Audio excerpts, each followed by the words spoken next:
સનાતન ધર્મ સમાજ અને ગોપાલક સમાજ દ્વારા 108 ફૂટ લાંબી ધરાવતી ઇકો ફ્રેન્ડલી અગરબત્તી બનાવવામાં આવી હતી।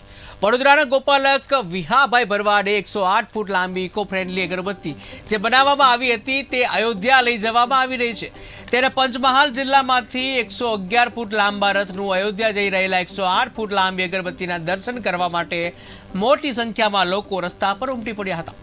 હાલોલ, કાલોલ, ગોધરા અને સહેરા ખાતે મોટી સંખ્યામાં રામ ભક્તોએ રામ મંદિરના પ્રાણ પ્રતિષ્ઠા મહોત્સવમાં જઈ રહેલ અગરબત્તીના દર્શન કરીને ધન્યતા અનુભવી હતી।